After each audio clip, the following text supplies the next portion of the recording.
O senador Carlos Eduardo de Souza Braga tem 51 anos. É formado em Engenharia Elétrica pela Universidade Federal do Amazonas.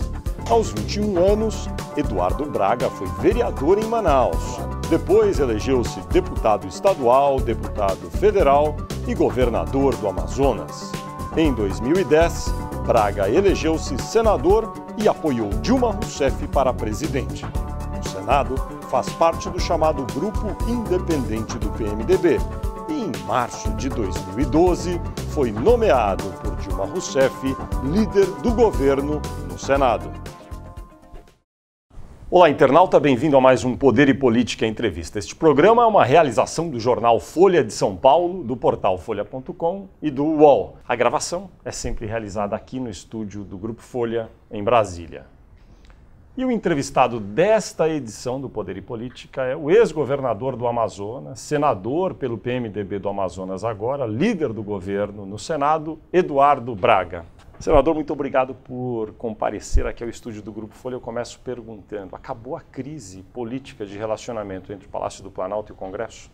Eu creio que essa crise foi muito mais potencializada em situações pontuais. É natural que no Senado tenha tido um represamento de demandas que acabou redundando em descontentamentos pontuais.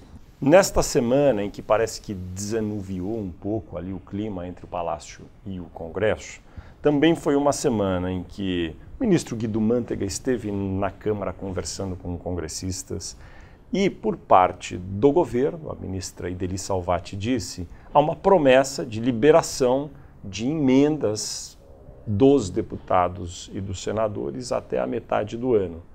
Essa promessa, evidentemente, lubrificou um pouco ali as relações e facilitou as coisas. Na realidade, com relação ao Senado, esse não é o ponto central, não é? Eu tenho dito e repito novamente, eu acho que emendas no orçamento é uma coisa salutar, desde que coordenado dentro de programas específicos, projetos específicos e com uma gestão e um controle eficiente na aplicação desses recursos. Mas o problema é que a presidente Dilma Rousseff, até por conta da situação econômica do país, crise externa, tinha segurado muito a liberação dessas emendas. E pode até não ser para a maioria, mas muitos no Senado também, a gente ouve nos corredores, reclamam um pouco disso. Mas num outro clima em relação ao que nós vemos na Câmara, tá certo? E é natural que os senadores também queiram fazer com que suas emendas, que faz parte de um orçamento que supostamente, entre aspas, tem exatamente nessas emendas a sua expressão de participação da população, porque os senadores e deputados são os representantes das suas comunidades e dos seus estados, não é? E, portanto, interpretam demandas específicas destas comunidades e destes estados nas suas emendas.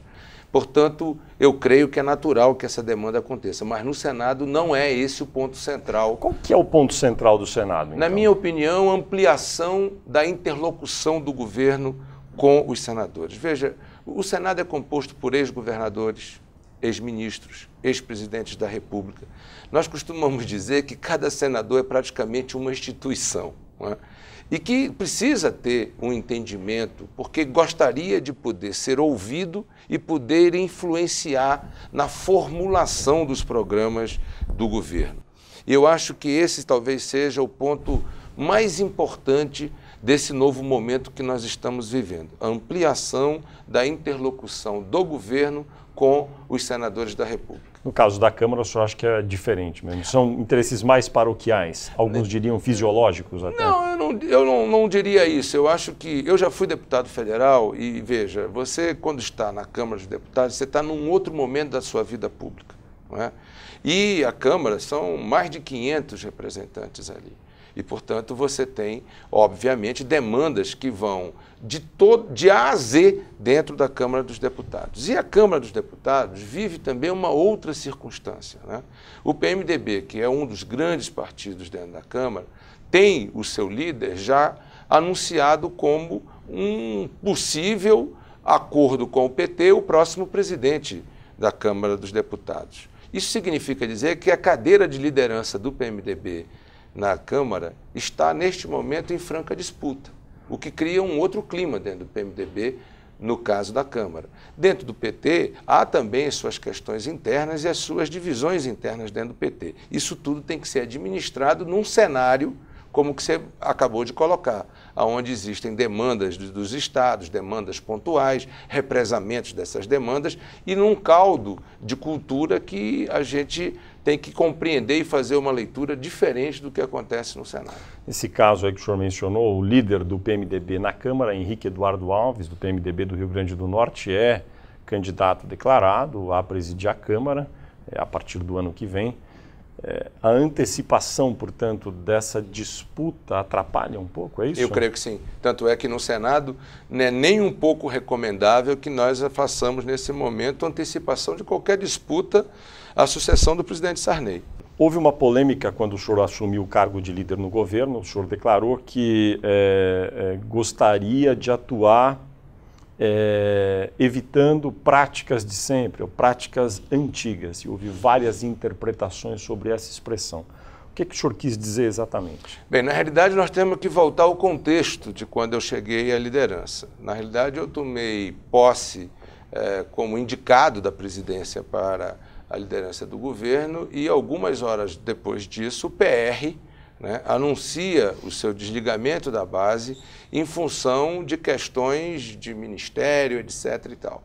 E o que eu disse àquela altura era que não havia condições do governo, sob imposições, voltar à negociação e que nós não poderíamos estar realizando velhas práticas políticas, e eu me dirigia exatamente a essa questão de negociar sobre imposições. Mas, lamentavelmente, é preciso reconhecer de que o Brasil precisa avançar.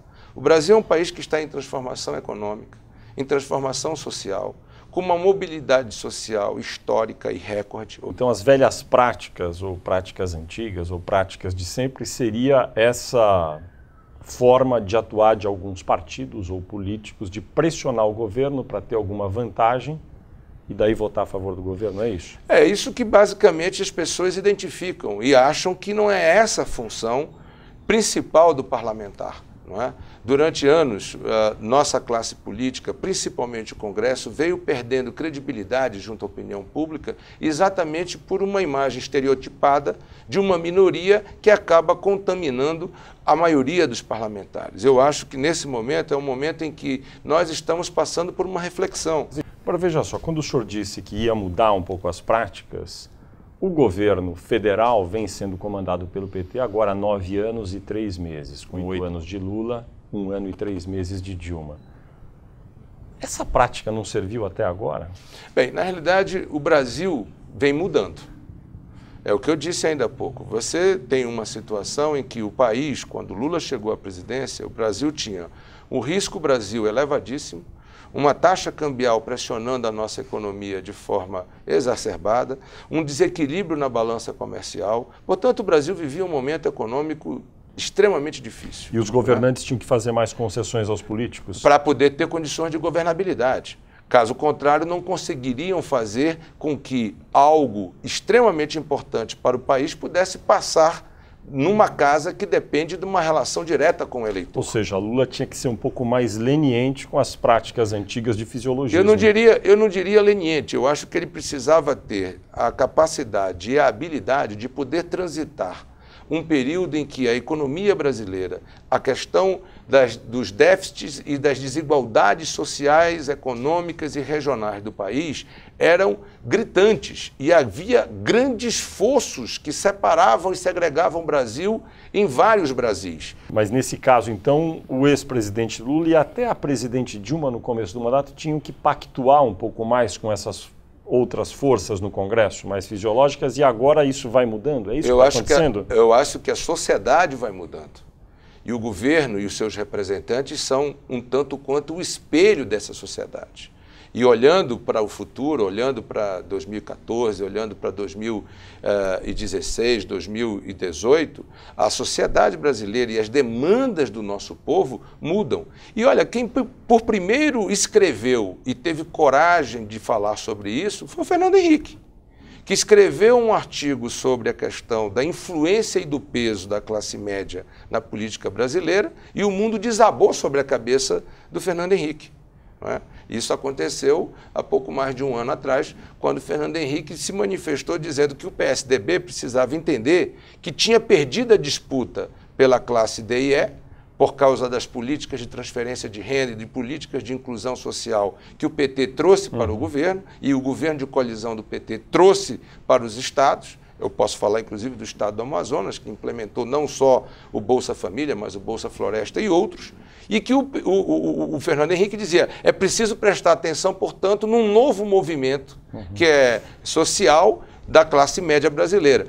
E o governo tem que entender, e a classe política tem que entender, que quem está em transformação na realidade é a sociedade. O PR continua dizendo que se mantém independente ou de oposição, enfim, uma posição dessa ordem.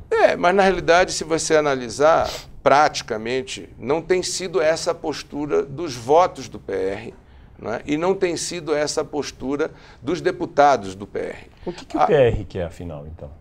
Eu acho que o PR está vivendo um momento de reengenharia interna dentro do próprio partido. Né? O PR vive um momento de reengenharia. É preciso compreender que o PR trouxe novos quadros para o cenário nacional. O Blairo Maggi era governador, hoje ele é senador da República. O Antônio Russo, por exemplo, ele era suplente, hoje ele é senador da República. Só para falar do Senado. Tá certo?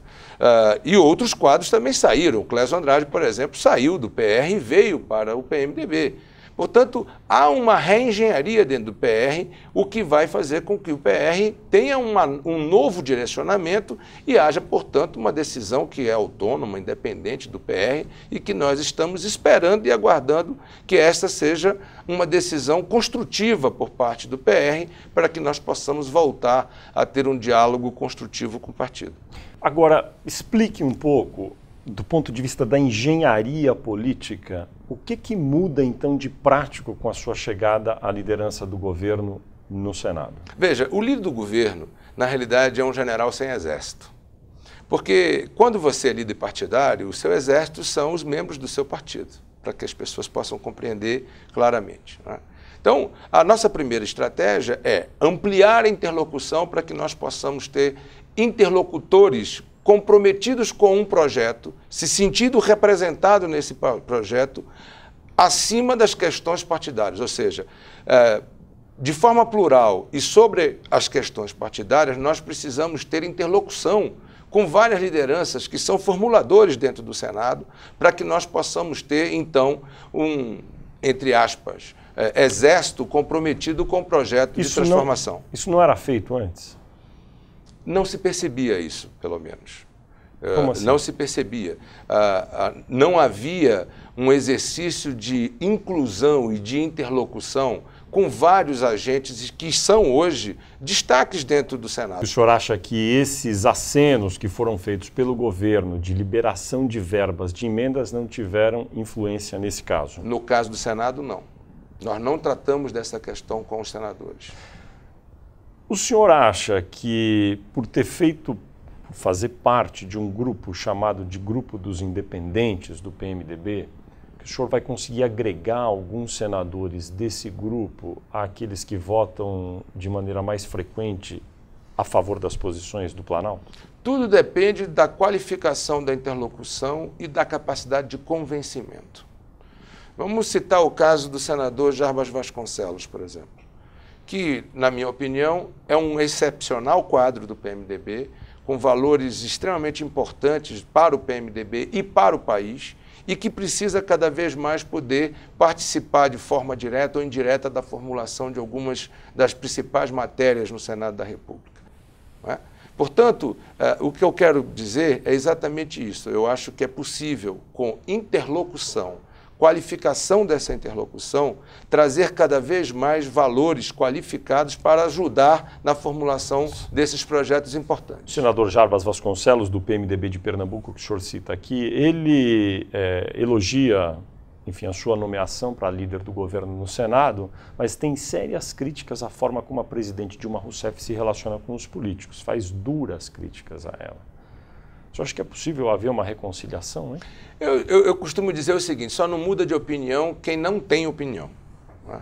Portanto, compete a mim, por exemplo, nesse momento, conversar muito com o nosso senador Jarbas Vasconcelos e com outros senadores, não é só com Jarbas Vasconcelos, eu posso citar aqui, por exemplo, o Cristóvão Buarque.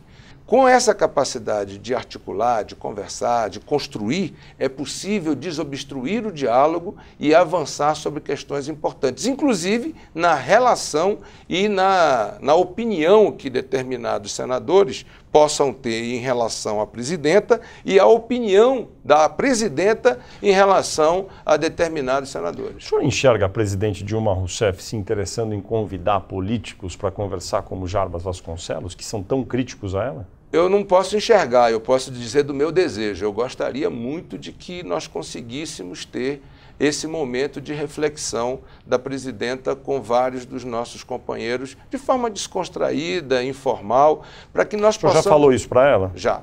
E ela? Ela ouviu. E eu espero que cada vez ouça mais e que a gente possa ter um momento em que nós possamos ter o diálogo desses companheiros com a presidenta. Além de Jarbas Vasconcelos, quem seriam alguns que estão ali distantes hoje que poderiam ser aproximados, na sua opinião? Tem vários. Eu acho que o Pedro Táxi é outro grande companheiro que pode ser aproximado. Acho que nós podemos trazer e consolidar cada vez mais um valor como o Cristóvão Buarque. E eu estou falando de companheiros que são da base. Porque o Pedro Táxi é do PDT, o PDT é da base. O Cristóvão é do PDT, o PDT é da base. A Ana Amélia, por exemplo, do PP, o PP é da base. Então, veja, dentro dos partidos da base existem valores que podem efetivamente serem cada vez mais ouvidos e cada vez mais se fazer uma interlocução. Senador Moca, por exemplo, do Mato Grosso do Sul. O senador Moca é um quadro experiente, porque tem uma longa experiência no parlamento, na Câmara dos Deputados Federais, e pode ter cada vez mais uma presença nessa capacidade de interlocução e de articulação. Agora, na própria oposição, não existe democracia, não existe Estado Democrático de Direito sem oposição. Só que nós podemos ter um diálogo que seja equilibrado, que seja civilizado, que seja construtivo, que seja, portanto, um diálogo que faça bem à democracia brasileira e não um diálogo estressado, desequilibrado, que não traga nada de construtivo para o povo brasileiro. A imagem da presidente Dilma é de alguém que não nutre prazer no contato cotidiano com os políticos. Essa imagem é verdadeira?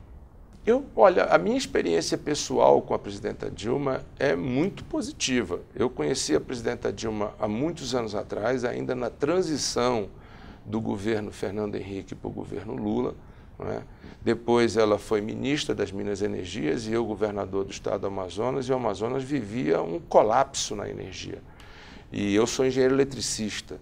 Portanto, acabamos aproximando muito um do outro em função das demandas de trabalho e de administração. Isso gerou uma admiração e um respeito mútuo. A minha relação com a presidenta é excepcional do ponto de vista. Eu sinto muito prazer em poder conversar com a presidenta e sinto que ela também se sente muito à vontade conversando. Portanto, eu creio que o que há é uma necessidade de se desobstruir esse acesso. Não é? Lá na minha terra diz assim, quebrar a cerca de Jurubeba que existe em torno de certas autoridades. E permitir... O que é cerca de Jurubeba? Cerca de Jurubeba são pessoas, às vezes, que estão em torno de quem está no poder e que impede o acesso das pessoas, dificultando o diálogo e muitas vezes sendo mais realistas do que o rei.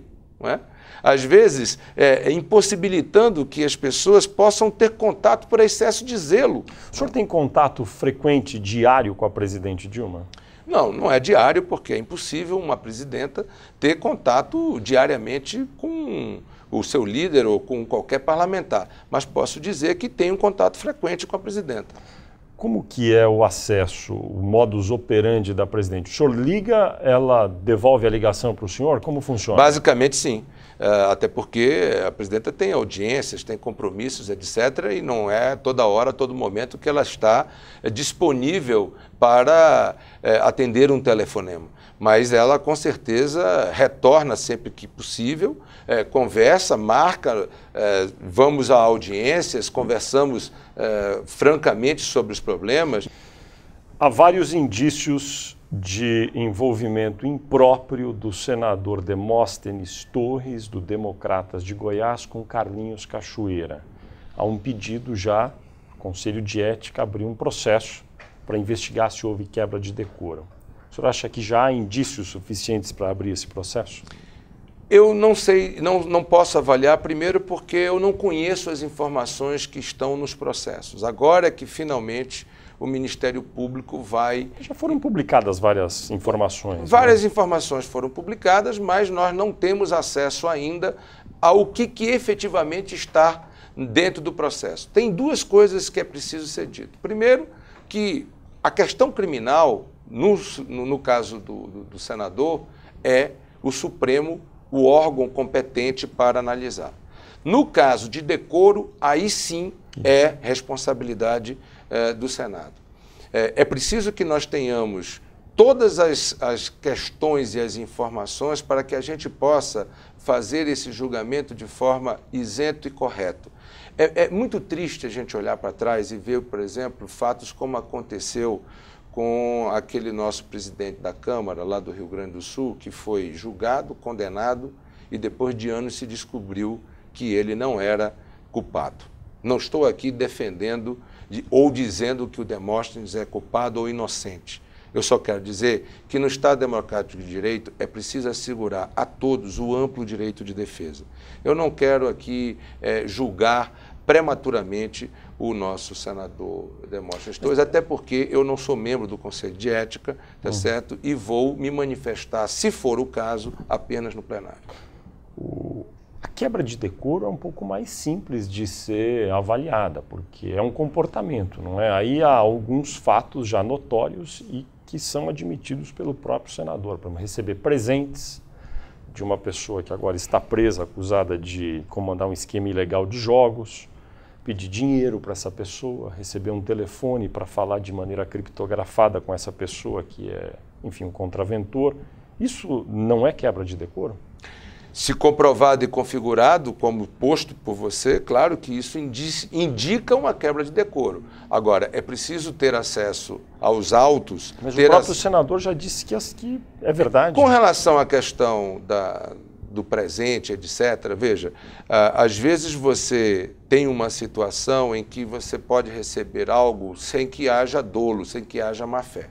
Agora, é muito difícil de você poder explicar uma situação dessa quando você tem comprovações de 200 telefonemas, etc., que aí você cria efetivamente o cenário de envolvimento e de quebra de decoro. Mas vamos observar só o aspecto dos presentes. Um fogão e uma geladeira, 2 itens importados, que não são baratos para a maioria da população brasileira, vindos de uma pessoa que notoriamente tem problemas com a justiça. É correto um senador da República aceitar esse tipo de presente? A meu juízo, não. A meu juízo, não. Eu, por exemplo, não tenho relações... O que o senhor faria? Devolveria? Eu não, primeiro, não receberia. Mas digamos que a pessoa se deu a ousadia de enviar. Eu devolveria. Veja, eu fui governador do Estado. Né? Eu não tenho, nem tive relações nem formais, nem informais com nenhum tipo de contraventor no meu Estado. O senhor acha, então, o senador Demóstenes poderia muito bem ter devolvido, recebido, olha, muito obrigado, não posso aceitar e devolvido? Acho que era um bom procedimento. E o fato de ele ter aceito, isso não é um indício da quebra do decoro? Aí é que nós precisamos poder aprofundar. Mas como eu não sou membro do Conselho de Ética e vou ter que me manifestar caso isso chegue no plenário do Senado, eu quero ter conhecimento efetivamente das provas para poder... Eu não gosto de fulanizar as questões e não gosto de ser aquele que, por oportunismo ou por a facilidade, talvez, dos holofotes, etc., ficar apontando o dedo para as pessoas e acusando as pessoas sem conhecer com profundidade. Eu vi muita... Olha, eu tenho 30 anos de vida pública. Todos os que eu vi ao longo desses 30 anos de vida pública adotar essa postura foram penalizados pelo povo. Portanto, é preciso ver o que é certo e o que é errado. E é simples na minha avaliação. O que é certo, o que é errado, é errado. E nós teremos no Senado o momento oportuno para poder dizer isso aqui está errado e está errado desta forma. E se for, lamentavelmente, o senador Demóstenes terá que pagar pelos erros que cometeu. Com a perda do mandato, no caso. Com a perda do mandato, no caso do Senado. Agora, do ponto de vista criminal, ele pode responder isso, inclusive, com a perda da própria liberdade. Antes de ser nomeado líder do governo no Senado, o senhor era apontado, entre outros, do PMDB como potencial candidato a presidente da Casa no ano que vem, a partir de fevereiro, quando termina o mandato atual do atual presidente José Sarney. Mas ao nomeá-lo, daí a presidente Dilma, isso segundo, enfim, se soube, parece que teria mencionado que quem é líder do governo não pode pleitear ser candidato a presidente do Senado. Isso existiu mesmo? Não. Não? Na realidade, nós não conversamos sobre presidência do Senado com a presidenta Dilma quando ela fez primeiro a sondagem, porque na realidade foram 2 momentos. Ela primeiro teve uma ampla conversa comigo. Nós tivemos 2 horas de conversa absolutamente informal sobre o cenário geral do país, seja econômico, seja social, das políticas públicas, e depois conversamos especificamente sobre o Senado. E ela não formulou nenhum convite nesse dia, isso foi na sexta-feira. Na realidade, eu fui convidado na segunda-feira para o cargo de líder do governo, e quando ela me convidou, nós tivemos conversas de como seria essa interlocução e como seria a estratégia para que nós pudéssemos criar um novo clima dentro do Senado. O senhor gostaria de, no futuro, presidir o Senado? Deixa eu dizer uma coisa para você. Eu fui vereador, deputado estadual, e àquela altura eu fui líder de governo, fui líder de partido, etc. Também fui líder de oposição e tive várias vezes a oportunidade de presidir essas casas. É sempre muito difícil presidir casa em que você está presidindo pares, né? ou presidindo iguais a você. E é muito complicado você fazer uma gestão eficiente negociando permanentemente com pares, né? Isso nunca me entusiasmou muito, né? Portanto, eu quero lhe dizer que esse é um desafio que eu nunca enfrentei ao longo desses 30 anos de vida pública, né? O Senado da República é, portanto, uma casa de uma importância fenomenal no sistema democrático brasileiro, no regime democrático brasileiro. Esse sistema bicameral brasileiro tem as suas nuances que precisam ser cada vez mais fortalecidas e cada vez mais melhoradas. Veja o rito das MPs, por exemplo, é um caso típico desse sistema bicameral que precisa ser efetivamente melhorado. Portanto, não é uma coisa que está no meu radar e não era uma prioridade na minha cabeça. Eu sempre fui muito mais afeito a esses desafios políticos que nós estamos enfrentando e uma gestão no executivo do que propriamente uma gestão executiva dentro do parlamento, que é uma coisa muito, mas muito desafiadora. Sua resposta foi muito longa, hein? Foi longa para tentar dizer o quanto é difícil presidir uma casa como o Senado. Não é fácil, não é uma tarefa simples. Você dá respostas à sociedade brasileira que demanda do Senado decisões eficientes e decisões que cortem na própria carne. Agora mesmo votamos a extinção do 14º e do 15º salário dos senadores, uma decisão que já deveria ter sido feita há muito tempo no Senado. O fato de o senhor ser líder do governo no Senado o retira desta disputa que vai se dar até fevereiro do ano que vem para presidir a casa? Não necessariamente, não há impedimento. Agora, eu não estou candidato, não sou candidato, tá certo? E quero construir uma sucessão ao presidente Sarney que possa garantir a estabilidade democrática no país, possa garantir a governabilidade e, ao mesmo tempo, possa garantir a transparência e a eficiência na gestão pública. Quem são bons nomes do PMDB para suceder José Sarney? Hoje existem pelo menos 5 nomes no Quais PMDB. São eles? O nosso senador Lobão, que é o ministro das Minas e Energia, o Garibaldi, ambos já presidiram o Senado. você tem o Renan, que já presidiu o Senado, você tem o Eunício Oliveira, que é hoje presidente da CCJ e que tem aspirações políticas cada vez maiores dentro do Senado, e tem um senador que vem crescendo dentro da bancada e vem crescendo dentro do Senado, que é o senador Vital do Rego, que também se coloca como um dos possíveis candidatos à presidência. Qual é o seu predileto? Eu não tenho predileto. Eu tenho a vontade de, ao lado do presidente Sarney e ao lado do líder Renan, construir a unidade do PMDB. Eu acho que isso é fundamental. Eu esqueci um sexto, que também, de repente, agora, como não é mais líder do governo, pode se candidatar, que é o Romero Jucá. Então, você vê que tem aí pelo menos 6 candidatos, ou pré-candidatos, ou possíveis candidatos, ou potenciais candidatos dentro do PMDB. O senador Edson Lobão, que no momento é ministro de Minas e Energia, poderia voltar também ao Senado e, eventualmente, se candidatar, como o senhor disse. Claro, claro que sim. Eu acho que ele é senador da República, sem nenhum empecilho para disputar. De todos esses que o senhor mencionou, os 6, ele é o que tem um relacionamento mais próximo com a presidente da República, ou não?